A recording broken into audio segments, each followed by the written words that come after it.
তৃণমূল চুরি করে, বিজেপি দাঙ্গা করে, এই নিয়ে আলোচনা করে লাভ নেই। একটা 5 বছরের বাচ্চা আমাদের রাজ্যে জানে। আর এমনও নয় যে ওদের চুরি নিয়ে গালাগাল দিলে লজ্জা পেয়ে ওরা চুরি করা বন্ধ করবে। লজ্জা পাওয়ার থাকলে বহুকাল আগে পেয়ে যেত, বহু আগে চুরি বন্ধ হয়ে যেত। কিন্তু আপনারা জানেন তৃণমূল এমন পার্টি, গালাগাল খেয়ে কোন দিন ছাগল ঘাস খাওয়া বন্ধ করে দেবে, কিন্তু তৃণমূল ঘুষ খাওয়া বন্ধ করবে না। তাই এদেরকে চুরি নিয়ে গালাগাল দেওয়া মানে এদেরও সময় নষ্ট, নিজেদেরও সময় নষ্ট। 14 বছর ধরে, 15 বছর ধরে অনেক গালাগাল হয়েছে, কিন্তু প্রশ্ন এইটা নয় যে ওরা কত খারাপ। প্রশ্ন হচ্ছে বাংলায় এই পরিবেশ চলবে, এই পরিস্থিতি চলবে, নাকি এই পরিস্থিতি আমরা পাল্টাবো। দেখুন, আমরা বামপন্থীরা অত্যন্ত কঠিন সময়ের মধ্যে দিয়ে গেছি বাংলায়। গত কয়েক বছরে, গত 1 দশক 1.5 দশকের ওপর অত্যন্ত কঠিন সময়ের মধ্যে দিয়ে গেছি। এটা যেমন সত্যি, যেমন আবার এটাও সত্যি, এত কঠিন সময়ের মধ্যে দিয়েও আমাদের সামনের দিকে এগোনো থেমে থাকেনি। আমাদের বহু কমরেডকে আমরা হারিয়েছি। আমাদের এই কমরেডরা আজকে বেঁচে থাকতেন, আমাদের এই কমরেডরা আজকে আমাদের মধ্যে থাকতেন শুধুমাত্র যদি তারা তাদের হাতে ধরা লাল পতাকাটাকে মাটিতে নামিয়ে রাখতে রাজি হতেন, তাহলেই তারা বেঁচে থাকতেন। তারা হাতের পতাকা মাটিতে নামিয়ে রাখতে রাজি হননি। ওই পতাকায় মুড়ে তারা শহীদের মৃত্যুবরণ করেছেন। তবু আমাদের লড়াই থেমে থাকেনি, আমাদের সামনের দিকে এগোনো থেমে থাকেনি। কিন্তু এই লড়াইগুলোকে মিথ্যে হতে দেওয়া যাবে না। আমাদেরকে সফল হতে হবে, এবং আমাদেরকে সফল হতে হবে খালি আমাদের জন্য নয়, আমাদের কমরেডদের জন্যও নয়। যে মানুষ হয়তো এর আগে আমাদেরকে সমর্থন করেননি, সেই মানুষের জন্য, তার জীবনেও সুদিন আনার জন্য আমাদেরকে লক্ষ্যে আমাদের লড়াইয়ে সফল হতে হবে। এবং এর আগে অমলদা বলার সময় রাম মন্দিরের কথা বলছিলেন। আপনারা জানেন আমাদের দেশের সুপ্রিম কোর্ট 2019 সালে রায় দিয়েছিল অযোধ্যায় মন্দির তৈরি করতে হবে। আমরা বলেছিলাম, এই যে কমরেড মোহাম্মদ সেলিম বসে আছেন, কমরেড মোহাম্মদ সেলিম ওই সময় বলেছিলেন সুপ্রিম কোর্টের এটা রায় হয়েছে, এটা কোনো ন্যায় হয়নি। কিন্তু কারোর এই রায় পছন্দ হয়ে থাক কি না থাক, 140 কোটি ভারতবাসী সুপ্রিম কোর্টের এই রায় মেনে নিয়েছিল। তারপরে কি হলো? রায় আসার কয়েক মাসের মধ্যে, আপনাদের মনে আছে সেই সময়টা, করোনার প্রথম লকডাউন চলছে, মানুষের কাজ চলে গেছে, বাইরে কাজ করতে গিয়ে মানুষ আটকে পড়ে আছে, দোকানপাট, বাজারহাট, মন্দির মসজিদ সব বন্ধ, মানুষ চিকিৎসা পাচ্ছে না, হাসপাতালে অক্সিজেন নেই, সিলিন্ডার নেই অক্সিজেনের, হাসপাতালে কোনো বেড নেই, কেউ ভর্তি হতে পারছে না, রাস্তায় মানুষ পড়ে পশুর মতো মরছে। তার মধ্যে মোদী রাম মন্দিরের শিলান্যাস করলেন। তখন থেকে ক্যালেন্ডারের পাতা ধরে হিসেব করা রয়েছে যে আজকে মন্দিরের শিলান্যাস করলাম, 4 বছর পরে ঠিক লোকসভা ভোটের আগে মন্দির উদ্বোধন করব, তারপর মন্দির দেখিয়ে লোকসভা ভোটে যাব। একেবারে ক্যালেন্ডারের পাতা গুনে লোকসভা ভোটের 4 মাস আগে মন্দির উদ্বোধন করা হলো, দেশ জুড়ে প্রচার হলো।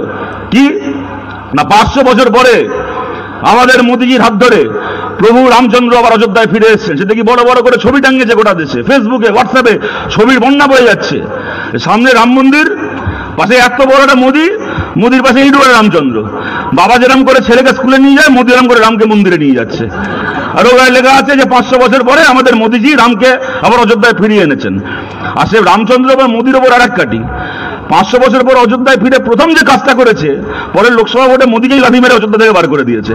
কিন্তু কথাটা যে কারণে বললাম, আমাদের দেশের যে সুপ্রিম কোর্ট 2019 সালে রায় দিয়েছিল অযোধ্যায় মন্দির তৈরি করতে হবে, আমাদের দেশের সেই সুপ্রিম কোর্ট 2016 সালে রায় দিয়েছিল আমাদের দেশে সম কাজে সম বেতনের সম মজুরির আইন করতে হবে। কন্ট্রাকচুয়াল লোক নিয়োগ করার নাম করে একই কাজ করার জন্য কেউ মাইনে পাবে 40,000 আর কেউ মাইনে পাবে 6,000 টাকা। এই জিনিস চলতে পারে না। সংখ্যার জোরে ওরা কি না করেছে, সংখ্যার জোরে ওরা এনআরসি করে লোককে দেশ থেকে বাদ দেওয়ার আইন করেছে, সংখ্যার জোরে ওরা নোট বাতিল করেছে, সংখ্যার জোরে ওরা কি না করেছে বলুন। সংখ্যার জোরে চাইলে সুপ্রিম কোর্টের রায় মেনে ওরা সম কাজে সম বেতনের আইন করতে পারতো না? চাইলে ওরা করতে পারতো, ওরা করেনি। সম কাজে সম বেতনের আইন চাইলে ওরা সংখ্যার জোরে করতে পারতেন, ওরা করেনি। চাইলে আমাদের বিধানসভায় ওই নিয়ম পাশ করিয়ে আমাদের রাজ্যে আইন বলবৎ করা যেত, আমাদের রাজ্যের সরকার করেনি। আমরা বামপন্থীরা বলছি, আমরা অত্যন্ত কঠিন সময়ের মধ্যে দিয়ে যাচ্ছি, কিন্তু মানুষের আশীর্বাদে, মানুষের ভালোবাসায় যদি আমাদের এই কণ্ঠস্বর আমাদের রাজ্যের বিধানসভায় পৌঁছয়, আমাদের প্রথম লড়াই হবে আমাদের বাংলায় সম কাজে সম বেতনের আইন সুপ্রিম কোর্টের ওই রায়কে বলবৎ করে চালু করা। কন্ট্রাকচুয়াল চাকরি থাকবে না।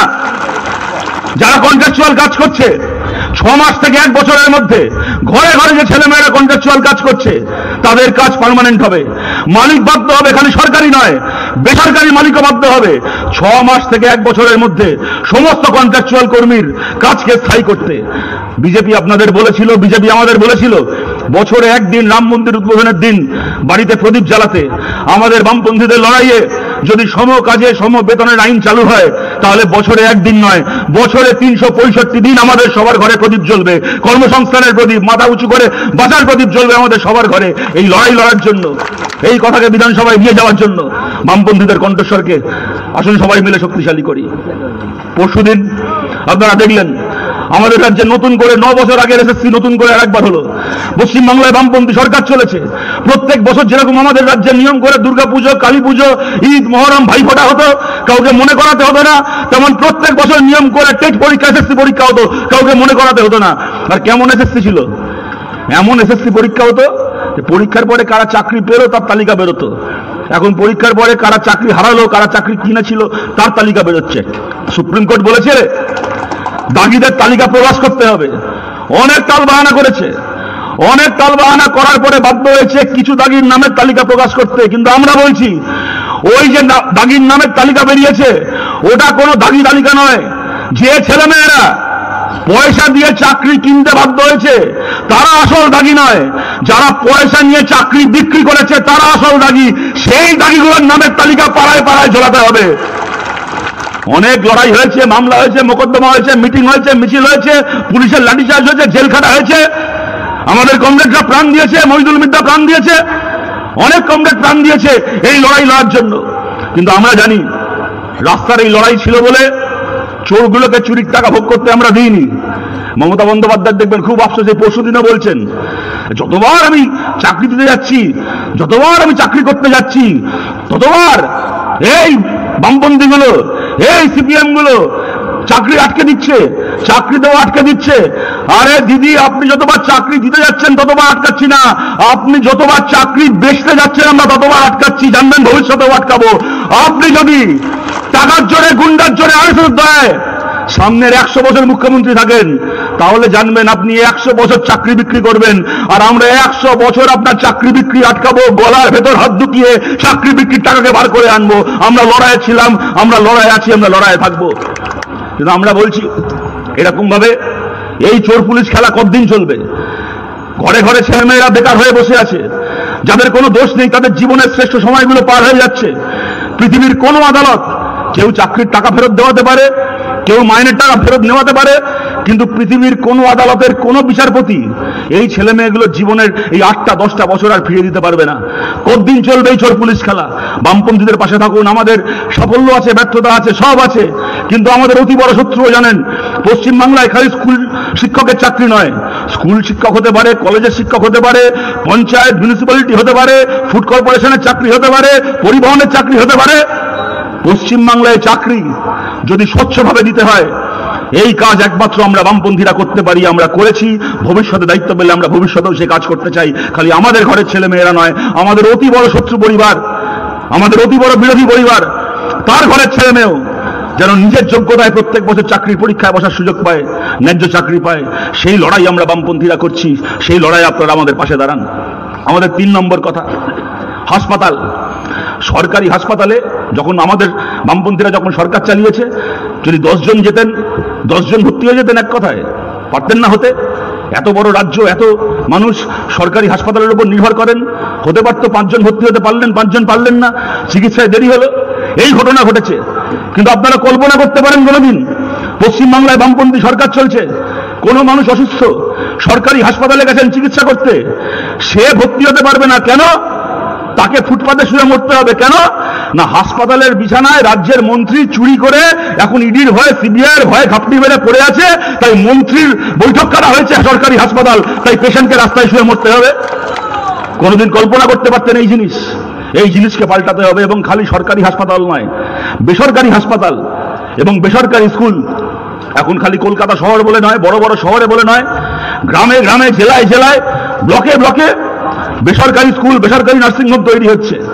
সরকারি স্কুলে শিক্ষক নেই, সরকারি হাসপাতালে চিকিৎসক নেই, ইসিজি মেশিন নেই, অ্যানেস্থেসিয়া করার লোক নেই, একটা অপারেশনের ডেট পাওয়ার জন্য 3 মাস ঘুরতে হবে। মানুষ ভাবতে হচ্ছেন ঘটি বাটি বিক্রি করে, বিয়ের গয়না বন্ধক রেখে, জমি জমা বিক্রি করে ছেলে মেয়েকে বেসরকারি স্কুলে পড়াতে, বেসরকারি হাসপাতালে চিকিৎসা করাতে। আর একবার ঢুকলেন মানে গলা কেটে টাকা দিয়ে আপনাকে বাড়িতে ফেরত পাঠাবে। আমরা বামপন্থীরা বলছি, আমরা পশ্চিমবাংলায় চাই এই নতুন আইন আসুক, যাতে সরকারি তো বটেই, বেসরকারি হাসপাতাল আর বেসরকারি স্কুলের খরচা সরকার থেকে বেঁধে দেওয়া হবে। কোন বেসরকারি স্কুল, বেসরকারি হাসপাতাল ইচ্ছে মতো টাকা নিতে পারবে না। কত টাকা নিতে পারবে, কোন চিকিৎসার জন্য কত অবধি বিল করতে পারবে, সরকার থেকে নিয়ন্ত্রণ করা হবে। আর আমরা এও বলছি, আপনারা জানেন এই আইন কোনোদিন আমরা বামপন্থীরা ছাড়া এই বিজেপির মতো, তৃণমূলের মতো দল এই আইনের কথা মুখে উচ্চারণ করবে না। কেন? কারণ এই বেসরকারি মালিকদের টাকায় এদের ঘর সংসার চলে, এই বেসরকারি মালিকদের টাকায় এদের পার্টি চলে, বেসরকারি ব্যবসাদারদের টাকায় এদের নেতা মন্ত্রীগুলোর ঘর চলে। আমাদেরকে নিয়ে দেখবেন ব্যঙ্গ করে, বলে বামপন্থীরা কৌটো নাচানো পার্টি, এরা কৌটো নাচিয়ে দল চালায়। আরে আমরা গর্ব করে বলি আমরা কৌটো নাচাই, আমরা সাধারণ মানুষের সামনে দাঁড়িয়ে সাধারণ মানুষের সামনে কৌটো নাচাই। আমরা মমতা ব্যানার্জির মতো ওই সুদীপ্ত সেনের অফিসে গিয়ে কৌটো নাচাই না, আর মোদির মতো আদানি আর আম্বানির বাড়ির চৌকাটে দাঁড়িয়ে কৌটো নাচাই না। আমরা পারবো, আমাদের এই ক্ষমতা রয়েছে, এই বেসরকারি মালিকগুলোকে আমরা 2 পয়সার পাত্তা দিই না। আমাদের সেই ক্ষমতা রয়েছে ওদের মুনাফাখোরির বিরুদ্ধে দাঁড়িয়ে সাধারণ মানুষের জন্য, সাধারণ মানুষের জন্য স্বাস্থ্য, সাধারণ মানুষের জন্য চিকিৎসার ব্যবস্থা করার, শিক্ষার ব্যবস্থা করার এই আইন আমরা বাংলায় আনতে চাই। যদি আপনারা মনে করেন আমাদের এই লড়াই ন্যায্য, এই লড়াই আপনারা আমাদের পাশে দাঁড়ান। আরজি করের আন্দোলন একটা নয় 100টা প্রশ্ন আমাদের সামনে এনেছিল। মেয়েদের নিরাপত্তার প্রশ্ন, মেয়েদের মাথা উঁচু করে কথা বলার প্রশ্ন, মেয়েদের চলাফেরা করার প্রশ্ন, মেয়েদের ভয়হীনভাবে দিন হোক রাত হোক কাজ করার প্রশ্ন। মমতা বন্দ্যোপাধ্যায় গায়ের ঝোড়ে বিজেপির সঙ্গে সেটিং করে কতগুলো চোরকে, কতগুলো ধর্ষককে বাঁচিয়ে ধরাকে সরা জ্ঞান করলেন। কতগুলো বাই ইলেকশন হলো, গায়ের জোরে কতগুলো বাই ইলেকশন জিতলেন, জিতে এক কথায় বলে দিলেন ভোটে যেহেতু আমরা জিতে গেছি, আরজি করে যা হয়েছিল সব মিথ্যে, যা লড়াই, যা প্রশ্ন, মানুষের যত মিছিল, মা বোনেদের যত চোখের জল, সব মিথ্যে। আমার তৃণমূলের ভাইরা যা করেছে সব সত্যি। আমরা বলছি আরজি করের আন্দোলন থেকে ওঠা প্রতিটা প্রশ্নের জবাব দেবে বামপন্থীরা, এবং যত দাবি আমাদের মা বোনেদের, আমাদের বাংলার মহিলাদের মিছিল থেকে যত দাবি, যত প্রশ্ন উঠে এসছে, সম্মানের সঙ্গে প্রতিটা প্রশ্নের উত্তর দেবে বামপন্থীরা। আমরা গত লোকসভার আগে বলেছিলাম, একটা লক্ষ্য আমরা সামনে রেখেছিলাম, আমরা কোনো আসন জিতিনি, সেই লক্ষ্য পূরণ করার আমাদের সুযোগ হয়নি। আজ থেকে কয়েক মাস পরে বিধানসভার ভোট হবে। আমরা বামপন্থীরা বলছি গোটা বাংলায় যেখানে যেখানে আপনাদের আশীর্বাদে, আপনাদের ভালোবাসায় বামপন্থীরা জয়ী হবেন। 1টা আসনে হোক, 10টা আসনে হোক, 50টা আসনে হোক, 100টা আসনে হোক, যেখানে যেখানে বামপন্থীরা জয়ী হবে, আমাদের প্রত্যেকজন বামপন্থী এমএলএ যেখানে যেখানে দায়িত্ব পাবেন, তাদের যে বিধায়ক তহবিলের টাকা, তাদের বিধায়ক তহবিলের 5 বছরের মোট টাকার 3 ভাগের 1 ভাগ টাকা খরচ করবেন নিজের কেন্দ্রের আলাদা করে মহিলাদের উন্নয়নের জন্য বিভিন্ন প্রকল্পে। মেয়েদের জন্য স্কুল তৈরি করা, মেয়েদের জন্য কলেজ তৈরি করা, মেয়েদের জন্য আইসিডিএস সেন্টারগুলোকে আরো শক্তিশালী করা। যে মহিলারা হাতের কাজ শিখে, সেলাইয়ের কাজ, মেকআপ আর্টিস্টের কাজ, মোবাইল সারানোর কাজ থেকে শুরু করে আরো বিভিন্ন কাজ শিখে স্বাবলম্বী হতে চান, তাদেরকে সেই কাজের ট্রেনিং দিয়ে তাদেরকে স্বাবলম্বী করতে এগিয়ে আসা। এলাকা এলাকায় মেয়েদের karate coaching centre, kung fu coaching centre করা থেকে শুরু করে মহিলাদের বিভিন্ন সামাজিক অর্থনৈতিক উন্নয়নের জন্য আমাদের প্রত্যেকজন এমএলএ যেখানে যেখানে দায়িত্ব পাবেন 3 ভাগের 1 ভাগ টাকা তারা বরাদ্দ করবেন। এবং আমার শেষ কথা আপনাদের কাছে, দেখুন আমরা বামপন্থীরা 34 বছর বাংলায় সরকার চালিয়েছি। আজ যদি কেউ প্রশ্ন করেন এই যে 34 বছর সরকার চলল, এই 34 বছরে পশ্চিমবাংলায় যাতে অনেক রাস্তাঘাট ভালো হয়, অনেক স্কুল কলেজ তৈরি হয়, কলকারখানা তৈরি হয়, এইসব ব্যাপার নিশ্চিত করার জন্য বামফ্রন্ট কত ভালো কাজ করেছে। বামফ্রন্ট সরকারকে কত নম্বর দেবেন, 100-এ কত দেবেন? কেউ হয়তো উত্তরে বলবে বামফ্রন্ট সরকারকে, জ্যোতি বসু সরকারকে, বুদ্ধদেব ভট্টাচার্যের সরকারকে আমরা 170 দেব, কেউ বলবেন 180 দেব, কেউ বলবে 110 দেব, 5 দেব, 0 দেব, 120 দেব, কেউ বলতে পারেন। কিন্তু যদি প্রশ্ন করা হয় এই যে 34 বছর রাজ্যে বামপন্থী সরকার চলেছিল, এই 34 বছরে যাতে রাজ্যের প্রত্যেকজন সাধারণ মানুষ নিজের ইচ্ছে মতো নিজের ধর্ম পালন করতে পারেন, সেইটা গ্যারান্টি করার প্রশ্নে বামফ্রন্ট সরকারকে 100-এ কত দেবেন? আমাদের অতি বড় বিরোধী বলতে বাধ্য, বামফ্রন্ট সরকারকে 100-এ 100 দেব, একটা নম্বর কেউ কাটতে পারবে না। 34 বছর আমরা সরকার চালিয়েছি। বাংলার কি হিন্দু কি মুসলমান একজন মানুষ কোনোদিন তার ধর্ম পালন করতে গিয়ে 1 মিনিটের জন্য কোনোদিন বাধা পাননি। কি ছিল না বাংলায়? দুর্গাপুজো ছিল না, কালী পুজো ছিল না, ঈদ, মহরম, ভাইফোঁটা কি ছিল না? খালি নবান্নে মমতা ছিল না, কেন্দ্রে মোদী ছিল না, বাংলায় দাঙ্গা ছিল না, বাংলায় ধর্মের নামে লড়াই ছিল না, বিদ্বেষ ছিল না। তার জন্য কখনো জ্যোতিবাবুকে, তার জন্য কখনো বুদ্ধদেব ভট্টাচার্যকে ওই সকালবেলা ঘুম থেকে উঠে কালীঘাটে পুজো দিয়ে দুপুরবেলা রেড রোডে গিয়ে নামাজ পড়ে বিকেলবেলা গঙ্গার ঘাটে গিয়ে ছট পুজোর কলা ভাসাতে হয়নি। সরকারের পরিষ্কার নীতি ছিল, ধর্ম ধর্মের জায়গায়, রাজনীতি রাজনীতির জায়গায়। ধর্ম নিয়ে কেউ রাজনীতি করবে না, রাজনীতি করার জন্য ধর্মের হানাহানি লাগানো হবে না। সহজ নিয়ম ছিল, প্রত্যেকজন মানুষ প্রাণ ভরে নিজের ধর্ম পালন করেছেন, ভবিষ্যতেও করবেন। সরকারের টাকায় কোনো ধর্ম হবে না, আর ধর্মের নামে রাজনীতি হবে না। এই কাজ আমরা বামপন্থীরা করতে চাই। এই কাজ করার জন্য সবার কাছে আবেদন করছি। এখন যত দিন যাবে, যত ভোট এগিয়ে আসবে, দেখবেন এলাকায় এলাকায় গিয়ে তৃণমূলের গুন্ডাগুলো কানে কানে, তৃণমূলের চামচাগুলো কানে কানে বলবে যে এই প্রকল্পের টাকা, সেই প্রকল্পের টাকা, হ্যান প্রকল্পের টাকা আমাদের সরকার দিচ্ছে, আমরা হেরে যাব তো সব প্রকল্প বন্ধ হয়ে যাবে। আপনাদের পরিষ্কার বলছি, টাকাগুলো কোনো নেতা মন্ত্রীর বাপের টাকা নয়, কোনো মুখ্যমন্ত্রী প্রধানমন্ত্রীর পকেট থেকে আসে না এই টাকাগুলো। এমন নয় যে সব প্রকল্প তৃণমূল সরকারের সময় চালু হয়েছে। বার্ধক্য ভাতা থেকে শুরু করে, বিধবা ভাতা থেকে শুরু করে, SC ST স্কলারশিপ থেকে শুরু করে, বেকার ভাতা থেকে শুরু করে বেশিরভাগ প্রকল্প আমাদের সরকারের সময় থেকে চলছে। নিশ্চয়ই কিছু প্রকল্প নতুন করে এই সময় শুরু হয়েছে, আরো অনেক প্রকল্প আগামী দিনে শুরু করার সুযোগ রয়েছে, অনেক প্রকল্পের টাকায় বরাদ্দ বাড়ানোর সুযোগ রয়েছে। কিন্তু কোন প্রকল্প বামফ্রন্টের সময় শুরু হয়ে থাক, কোন প্রকল্প এই সরকারের সময় শুরু হয়ে থাক না কেন, প্রকল্পগুলো জনগণের টাকায় চলে, কোনো প্রধানমন্ত্রীর টাকায় চলে না, মুখ্যমন্ত্রীর টাকায় চলে না। বামপন্থীরা জিতলে, বামপন্থীরা যেখানে যেখানে মানুষের আশীর্বাদে জয়ী হবেন, একটা জায়গায় কোনো একটা প্রকল্পের 10 নয়া পয়সা বন্ধ হবে না। খালি কি বন্ধ হবে? একটা প্রকল্প পাওয়ার জন্য, কোনো টাকা পাওয়ার জন্য, জব কার্ড পাওয়ার জন্য, লক্ষ্মীর ভান্ডারে নাম তোলার জন্য, বাড়ি তৈরির টাকা পাওয়ার জন্য তৃণমূলের মিটিংয়ে যেতে হবে, তৃণমূলের মিছিলে যেতে হবে, ওদের নেতাকে পয়সা দিতে হবে, ওদের কাছে ব্যাংকের পাসবই জমা দিয়ে আসতে হবে, তারপরে আপনার নাম প্রকল্পের তালিকায় উঠবে। এই জুলুমবাজি বন্ধ হবে। একটা নয়া পয়সা কাউকে ঘুষ না দিয়ে, কারুর মিটিংয়ে কারুর মিছিলে যেতে বাধ্য না হয়ে মাথা উঁচু করে প্রকল্পের টাকা মানুষের যেমন পাওয়ার কথা তেমন পাবেন। এই যে গত বছর জুন মাস থেকে মে মাসে লোকসভা ভোট হয়েছিল, মে মাস পর্যন্ত লক্ষ্মীর ভান্ডারে নাম উঠেছিল। গত বছর জুন মাস থেকে যতগুলো নাম উঠেছে লক্ষ্মীর ভান্ডারে, গোটা বাংলায় একটা টাকা চালু হয়নি। কদিন আগে মমতা ব্যানার্জি বললেন সামনের ডিসেম্বর থেকে টাকা চালু করব। ডিসেম্বর থেকে টাকা চালু করবেন, মার্চ এপ্রিল মাসে ভোট হবে, মে জুন মাসে ভোটের ফল বেরোবে, উনি থাকলেন কি গেলেন, টাকা আবার বন্ধ হয়ে যাবে। প্রত্যেকবার ভোটের আগে 5 মাস নাম উঠবে, তারপরে 1.5 বছর টাকা বন্ধ, আবার পরে ভোটের আগে 5 মাস নাম উঠবে। এই ছল চাতুরি বন্ধ হবে। মানুষের টাকা, মানুষের অধিকার মানুষ মাথা উঁচু করে পাবেন, একটা নয়া পয়সা কাউকে ঘুষ না দিয়ে মানুষ পাবেন।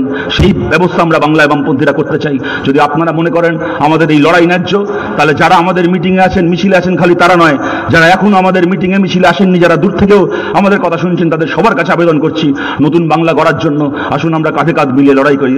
আপনাদের সবার কাছে এই কথা বলে আপনাদের সবাইকে ধন্যবাদ জানিয়ে আমার কথা শেষ করছি। ভালো থাকবেন সবাই, নমস্কার।